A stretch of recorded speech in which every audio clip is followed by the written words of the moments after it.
بسم اللہ الرحمن الرحیم۔ السلام علیکم پیارے بچوں، کیسے ہیں آپ؟ یقیناً ٹھیک ہوں گے، تندرست ہوں گے۔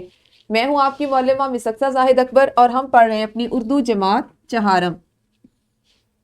پیارے بچوں، جیسا کہ آپ جانتے ہیں ہم نے اس میں دوسرے سبق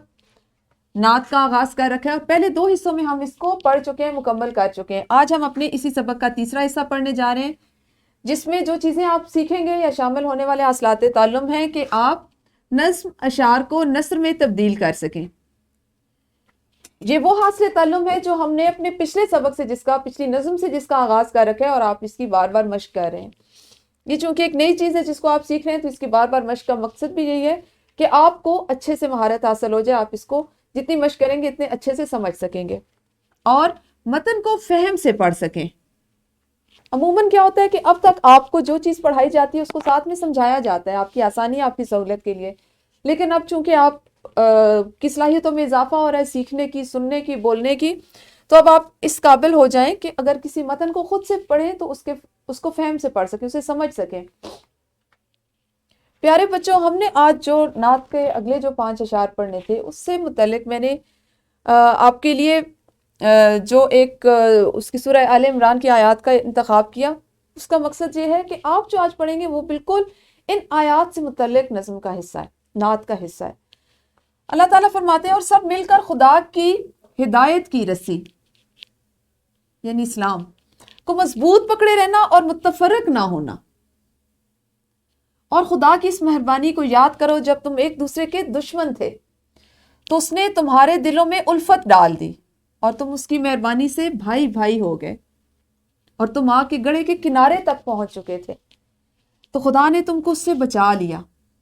اس طرح خدا تم کو اپنی آیتیں کھول کھول کر سناتا ہے تاکہ تم ہدایت پاؤ۔ آپ نے اس میں ایک بات پڑھی، متفرق نہ ہونا۔ ہم آج جو چیز پڑھیں گے وہ بھی بالکل اسی سے منسلک ہے، اسی سے جڑی ہوئی ہے، اسی سے متعلق ہے۔ آپ سوچیں کہ اللہ تعالیٰ قرآن پاک میں ارشاد فرما رہا ہے کہ ہمیں کہ آپس میں بھائی بھائی بن جاؤ۔ یہ اللہ کی مہربانی ہے کہ اس نے ہمارے دلوں میں الفت ڈال دی اور تمہیں آپس میں بھائی بھائی بنا دیا۔ اسی بات سے ہم اپنے سبق کو بڑھائیں گے، لیکن سبق کے آغاز سے پہلے آپ ایک چھوٹی سی سرگرمی کریں گے۔ سرگرمی کچھ اس طرح ہے کہ آپ نے نبی اکرم صلی اللہ علیہ وآلہ وصحبہ وسلم نے ہمیں جن کاموں کے کرنے کا حکم دیا ان میں سے چند کام، بہت سے کام ایسے تھے جو کل ہم نے نعت پڑھتے ہوئے اس کی تفہیم کرتے ہوئے کل میں نے آپ کو سمجھائے، آپ نے سنا، آپ نے گھر جا کے اپنے والدین سے بھی جب اس کو پڑھا ہوگا سمجھا ہوگا، آپ کی معلمہ نے بھی مزید آپ کو ایسے کام بتائے ہوں گے جو ہمارے نبی اکرم صلی اللہ علیہ وآلہ وصحبہ وسلم نے ہمیں کرنے کا حکم دیا۔ تو آپ نے ان میں سے ایک ایک کام جماعت میں بتانا ہے جس کا ہمیں حکم دیا گیا، لیکن آپ ابھی ویڈیو کو روکیں گے، وہ کام بتائیں گے، کوشش کریں کہ تکرار نہ ہو، ہر بچہ ایک نیا کام بتائے، وہ کام بتائے جس کا ہمیں حکم دیا گیا ہے، کوئی بچہ کسی اور کا دہرائے نہیں۔ تو ویڈیو کو روکیے اور اس سرگرمی کو کیجیے ذرا۔ جی، تو یقیناً آپ میں سے سب بچوں نے یا بہت سے بچوں نے بہت سے ایسے کام بتائے ہوں گے جو ہم نے اس نعت میں پڑھے، ویسے ہمیں پتہ ہے ہم اسلامیات میں پڑھے ہیں، جن کا حکم ہمیں ہمارے پیارے نبی حضرت محمد مصطفیٰ صلی اللہ علیہ وآلہ وصحبہ وسلم نے دیا ہے۔ اب آپ نے کیا کرنا ہے کہ اپنی پسندیدہ نعت اور حمد کا ایک ایک شعر سنانا ہے۔ ضروری نہیں ہے کہ وہ یہی حمد ہو جو آپ کی کتاب میں موجود ہو اور وہ یہی نعت ہو جو ہم پڑھ رہے ہیں، بلکہ کوئی بھی اور نعت اور حمد ہو سکتی ہے جو آپ نے کہیں سے سنی ہو، آپ کے بڑے بہن بھائی پڑھتے ہو، آپ کے اسکول میں کسی نے پڑھی اور آپ کو اچھی لگی ہو آپ کی جماعت میں، تو آپ اپنے حمد اور نعت کا کوئی ایک ایک شعر ذرا جلدی سے اپنی معلمہ کو سنائیے اور پھر ہم اپنے سبق کا آغاز کرتے ہیں۔ جی، تو یقیناً آپ نے اس سرگرمی کو بھی کر لیا ہوگا، آپ کو پتہ چل گیا ہوگا کہ ہم اس کو اس لیے کر رہے ہیں کہ آپ نے آج نعت کا بقیہ حصہ ہی پڑھنا ہے۔ نعت میں شامل جو آج ہم نے جو ہمارے اشعار ہیں وہ کچھ اس طرح سے ہیں۔ خدا کی عبادت سے پیچھے نہ ہٹنا، خدا کی عبادت سے پیچھے نہ ہٹنا، کبھی تم اے لوگو نہ فرقوں میں بٹنا، غریبوں یتیموں سے تم پیار کرنا، سدا نیکی کرنے کا اقرار کرنا۔ یہ باتیں نبی صلی اللہ علیہ وآلہ وصحبہ وسلم کی آخری کی ہیں بچوں، انہیں غور سے تم پڑھو اور سمجھو۔ حبیب خدا کا ادب کرتے رہنا، ہمیشہ خدا سے بھی تم ڈرتے رہنا، وہی بچے دنیا میں آگے بڑھیں گے نبی صلی اللہ علیہ وآلہ وسلم کے جو نقش قدم پہ چلیں گے۔ ویڈیو کو یہیں پہ روکیں اور ان اشعار کی مثالی بلند خوانی کلاس میں کریں، اس کے بعد ہم اس کی تفہیم کرتے ہیں۔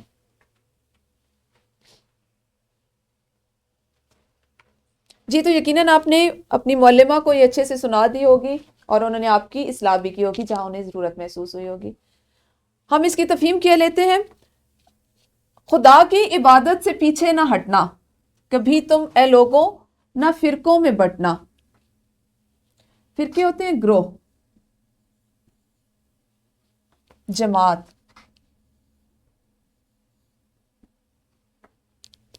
غریبوں یتیموں سے تم پیار کرنا سدا ہمیشہ، نیکی کرنے کا اقرار کرنا، اقرار وعدہ۔ ہم جیسے کل پڑھ رہے تھے کہ اس نعت میں ہمارا جو ایک اہم حصہ ہے یا اس کا جو موضوع ہے یا موضوع جو نعت کے لیے منتخب کیا شاعر نے، وہ یہ ہے کہ آپ صلی اللہ علیہ وآلہ وسلم جو ہے، آپ صلی اللہ علیہ وسلم کے تشریف لانے سے پہلے حالات کیا تھے اور اس کے بعد میں حالات کیا ہوئے، آپ نے کس طرح سے اسلام کی تبلیغ شروع کی، اس کا ایک حصہ ہم نے چونکہ پہلے پڑھنا شروع کر دیا تھا۔ تو اس شعر میں اب شاعر یہ کہتا ہے کہ اللہ تعالیٰ، آپ صلی اللہ علیہ وسلم نے چونکہ اللہ تعالیٰ کی عبادت کا حکم دیا، اللہ تعالیٰ کی عبادت اس کو ایک ماننے کا حکم دیا، اور آپ صلی اللہ علیہ وسلم کے زمانے سے پہلے بتوں کی پوجا کی جاتی تھی، بت پرستی کی جاتی تھی۔ تو یہاں پہ بھی نعت میں یہ کہا جا رہا ہے کہ جب آپ صلی اللہ علیہ وآلہ وسلم نے دنیا میں تشریف لا کے اسلام کی باقاعدہ تبلیغ کا آغاز کیا، تو آپ نے بتایا کہ اب اللہ کے علاوہ کسی اور کی عبادت نہ کرنا، اللہ کے ساتھ کسی اور کو شریک نہ ٹھہرانا، اپنی ہر بات کو اللہ سے کرنا، اپنی ہر مشکل کا جو حل ہے وہ اللہ سے طلب کرنا، اور ہر وقت اللہ سے مدد مانگنا، کسی اور سے، چاہے وہ کوئی بھی ہو، وہ دنیا کا کوئی بھی رشتہ ہو، وہ کوئی بھی طاقت ہو، اللہ کے علاوہ کسی اور سے نہ مانگنا اور اسی کی عبادت کرنا۔ اب کبھی تم اے لوگوں نہ فرقوں میں بٹنا، اپنے آپ کو پہلے لوگوں کی طرح گروہوں میں تقسیم نہ کر لینا، مختلف جماعتوں میں تقسیم نہ کر لینا، کہ ایک جماعت کا ایک گروہ کہے کہ میں عبادات میں، میں اپنے عمل میں اپنے فعل میں اپنے قول میں دوسری جماعت سے، دوسرے فرقے سے زیادہ افضل ہوں، زیادہ برتر ہوں، بلکہ ہم سب مسلمان ہیں، ہمیں اللہ تعالیٰ نے ہدایت کے لیے اپنی کتاب قرآن پاک دی ہے، اور ہمارا یہ ہمیں حکم دیا ہے کہ ہم صرف اسی سے منسلک رہیں، اپنی ہر پریشانی کا حل اس میں تلاش کریں، زندگی کی ہر مشکل کا حل اس میں تلاش کریں، اور آپس میں فرقوں میں نہ بٹیں، کسی قسم کی تفریق نہ ہو۔ اب یہاں پہ آپ کو فرقوں سے مراد ہماری یہ لی گئی کہ موجودہ دور میں جس طرح ہم مختلف فرقوں میں خود کو ظاہر کرتے ہیں، یہ تقسیم ہو جاتے ہیں، تو یہ غلط ہے۔ جیسے کوئی کہتا ہے میں سنی ہوں، میں شیعہ ہوں، میں بریلوی ہوں، میں اہل حدیث ہوں، ہم سب مسلمان ہیں، ہم کچھ بھی نہیں، ہم اپنے نبی صلی اللہ علیہ وآلہ وسلم کے ماننے والے ہیں، ان کی سنت پہ عمل کرنے والے ہیں، ہم مسلمان ہیں، ہم اللہ تعالیٰ کی کتاب قرآن پاک پہ یقین رکھنے والے ہیں، اور اس کا حکم ہمیں اللہ تعالیٰ نے اپنی کتاب میں دیا ہے۔ غریبوں یتیموں سے تم پیار کرنا، ایسے لوگ جو ضرورت مند ہیں، جو بے سہارا ہیں، جنہیں حقیقت میں ہماری مدد کی ضرورت ہے۔ یہاں مدد سے بالکل بھی یہ ضروری نہیں ہے کہ وہ مالی مدد ہے، بلکہ اگر کسی کو ہماری مدد چاہیے ہو، کوئی غریب ہے، وہ اس کو کسی طرح سے اس کو خوراک کی ضرورت ہے، لباس کی ضرورت ہے، سہارے کی ضرورت ہے، تو اس کی مدد کریں۔ کوئی یتیم ہے جس کے سر پہ باپ کا سایہ موجود نہیں، تو ہمیں اس کا خیال کرنا ہے، ہم کسی بھی طرح کر سکتے ہیں۔ آپ کے پاس آپ کی ضرورت سے زیادہ چیز ہے تو وہ اس کو دے سکتے ہیں، آپ اس کی تعلیم میں اس کی مدد کر سکتے ہیں۔ تو یہ نیکی کے وہ تمام کام ہیں جو بظاہر بہت چھوٹے ہیں، لیکن ان کا اجر بہت بڑا ہے، اور ان کاموں کے کرنے کا حکم ہمیں اللہ تعالیٰ نے دیا، ان کے پیارے نبی صلی اللہ علیہ وآلہ وسلم نے دیا۔ سدا نیکی کرنے کا اقرار کرنا، چاہے کچھ بھی ہو، کیسے بھی حالات ہو، مشکل ہو، پریشانی ہو، حق اور سچ کا راستہ، نیکی کا راستہ، سچائی کا راستہ کبھی نہیں چھوڑنا۔ اگر آپ کو لگے کہ آپ کو دنیا میں کوئی بہت بڑی مشکل پیش آ رہی ہے، آپ کے سامنے کوئی ایسی پریشانی ہے، اور آپ اگر نیکی سے ہٹ کے اس کا حل دیکھتے ہیں تو وہ آسان ہے، تو ایسے میں بھی آپ نے نیکی، سچائی اور بھلائی کے راستے کو نہیں چھوڑنا، بلکہ ہمیشہ اپنے آپ سے یہ عہد کرتے رہیں، خود کو اس بات کو یاد دلاتے رہیں کہ آپ نے ہمیشہ حق اور سچ کا ساتھ دینا ہے، اسی راستے کو اختیار کرنا ہے۔ یہ باتیں نبی صلی اللہ علیہ وآلہ وسلم آخری کی ہیں بچوں، انہیں غور سے تم پڑھو اور سمجھو حبیب خدا کا ادب کرتے رہنا، ہمیشہ خدا سے بھی تم ڈرتے رہنا، وہی بچے دنیا میں آگے بڑھیں گے، وہی بچے دنیا میں آگے بڑھیں گے، نبی کے جو نقشے قدم پہ چلیں گے۔ اب تک ہم نے اس نعت میں جتنی باتیں پڑھی کہ ہمارا ایمان ہے فرشتوں پر، کتابوں پر، تمام الہامی کتابوں پر، انبیاء پر، قیامت کے دن پر، اس کے علاوہ ہم نے پڑھا کہ غریبوں کا اور یتیموں کے ساتھ نیکی کریں، نیکی کا راستہ اختیار کریں، ان کے ساتھ بھلائی کریں، باطل سے کبھی نہیں ڈرنا، بتوں کی کبھی پوجا نہیں کرنی، اللہ کے ساتھ کسی اور کو شریک نہیں ٹھہرانا، وہ کسی بھی طرح سے ہو سکتا ہے، اور اپنے معاملات کو اچھے طریقے سے حل کرنا ہے۔ تو یہ تمام چیزیں ہمیں ہمارے پیارے نبی حضرت محمد مصطفیٰ صلی اللہ علیہ وآلہ وسلم نے بتائیں، اور یہ وہ کلمات ہیں، یہ وہ باتیں ہیں کہ جنہیں ہمیں ہمیشہ اپنی پوری زندگی میں تمام عمر ان کو اپنے ساتھ رکھنا ہے، ان پہ غور کرنا ہے اور ان پہ عمل کرتے رہنا ہے۔ پیارے بچوں، اگر کبھی آپ کو ایسا لگے کہ آپ، کیونکہ دیکھیں آپ جانتے ہیں کہ شیطان نے اللہ تعالیٰ سے، ابلیس نے یہ مہلت مانگی تھی کہ مجھے قیامت تک کی مہلت دے دے، میں آپ کے نیک بندوں کو بھٹکاتا رہوں گا۔ تو اگر کبھی آپ کے ساتھ ایسا ہو کہ وہ شیطان مردود آپ کو نیکی کے راستے سے بھٹکانے کی کوشش کرے، آپ کے دل میں یہ وہم، خوف، وسوسہ ڈال دے کہ یہ راستہ مشکل ہے، اس پہ سزا مل سکتی ہے، اس پہ تمہیں پریشانی کا سامنا کرنا پڑ سکتا ہے، تو آپ نے اس کو جھٹک دینا ہے، اس کو خود سے دور رکھنا ہے۔ اور وہ کیسے کر سکتے ہیں کہ آپ بار بار اپنے ایمان کو تازہ کریں، نبی صلی اللہ علیہ وآلہ وسلم کی باتوں کو یاد کریں، آپ صلی اللہ علیہ وآلہ وسلم کے قول کو یاد کریں، آپ کی سنت پہ ہم عمل کریں گے تو ہم سیدھے راستے پہ رہیں گے، حق کے راستے پہ رہیں گے، سچائی کے راستے پہ رہیں گے۔ ہمارے ایمان کی تکمیل کے لیے ضروری ہے کہ ہم اللہ کے پیارے محبوب، اللہ کے پیارے نبی حضرت محمد مصطفیٰ صلی اللہ علیہ وآلہ وسلم کا ہمیشہ ادب کریں۔ کیوں؟ کیونکہ یہ ہمارے ایمان کا ذریعہ، ایمان کا حصہ ہے، اور یہ مسلمان ہونے کی حیثیت سے ہم پر فرض ہے۔ اس کے ساتھ ساتھ آپ صلی اللہ علیہ وآلہ وسلم نے ہمیں حکم دیا کہ ہمیشہ اللہ سے ڈرتے رہنا، اور اگر آپ دنیا میں ترقی چاہتے ہیں، آپ نے شاید اپنے بڑوں سے یہ بات سنی ہو، اپنے اساتذہ سے یہ بات سنی ہو کہ دنیا میں ترقی کے لیے، دنیا میں اچھے مقام کے لیے، یا دنیا میں سکون کے لیے، آخرت کے سکون کے لیے، آخرت کے اچھے اعمال، اچھی زندگی کے لیے، یہاں پہ اعمال کو اچھا کرنا،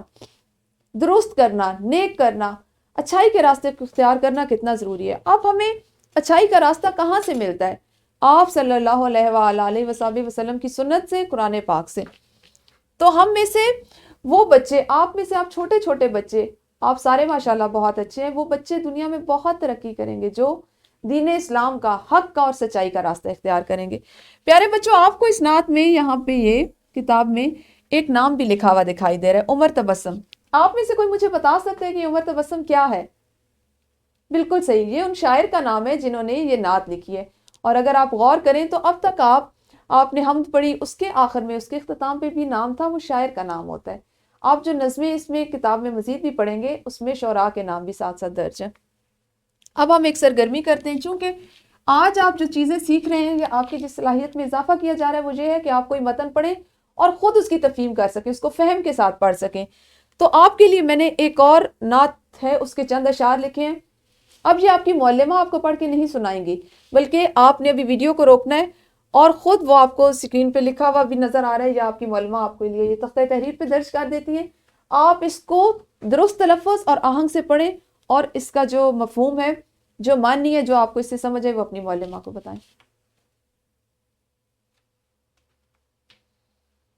جی، تو یقیناً آپ نے سرگرمی کو کر لیا ہوگا۔ اب ہم بڑھتے ہیں اپنے سبق کی مشق کی طرف۔ مشق کا سوال نمبر 7، مندرجہ ذیل اشعار کی نثر بنائیں۔ کیونکہ آج آپ نے اشعار کو نثر میں بدلنا بھی سیکھنا ہے، تو ایک 7واں سوال اور ایک پہلے سوال کا وہ حصے جو کل ہمارے رہ گئے تھے، یا ہمارے آج کے سبق سے منسلک تھے۔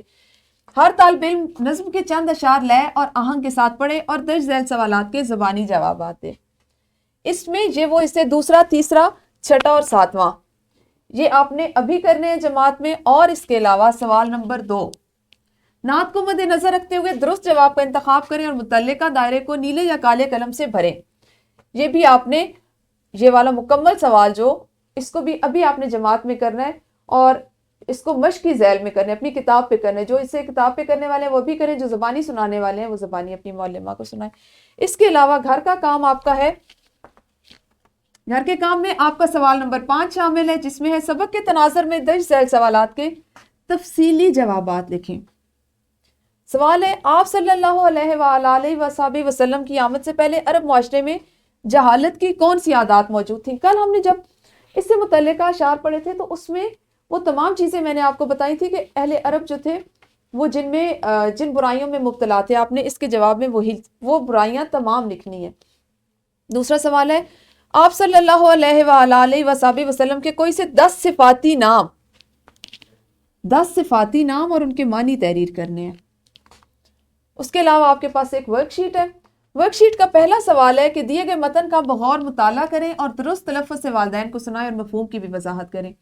آج چونکہ جو آپ کو چیز سکھائی جا رہی ہے وہ یہ ہے کہ آپ متن کو فہم سے پڑھ سکیں، تو پہلے ہم نے اپنے اس مہارت کو سیکھنے کے لیے اس کی جو مشق کی وہ نعت سے کی، تو اب میں نے آپ کے لیے ایک جو اقتباس ہے وہ نثر کا لیا ہے تاکہ آپ کو نثر سے بھی اس مہارت کی جو ہے وہ مشق ہو سکے، آپ اس کو سیکھ سکیں۔ دوسرا سوال ہے آپ کے پاس کہ درج ذیل اشعار کی نثر بنائیں۔ ہمارا آج وہ حصہ جس پہ ہم خاص طور پہ جو سیکھنا چاہ رہے ہیں وہ نثر ہے اور متن کو فہم سے پڑھنا ہے، تو یہ اشعار آپ کے لیے لکھے گئے، ان کو بھی آپ نے نثر کے انداز میں اپنی ورک شیٹ پہ کر کے لانا ہے۔ اساتذہ کرام، آپ کے لیے لیسن پلان، پی پی ٹیز اور ورک شیٹ موجود ہیں، آپ اپنی سہولت کے مطابق ڈسکرپشن باکس ان کو ڈاؤن لوڈ کر کے استعمال کر سکتے ہیں۔ شکریہ۔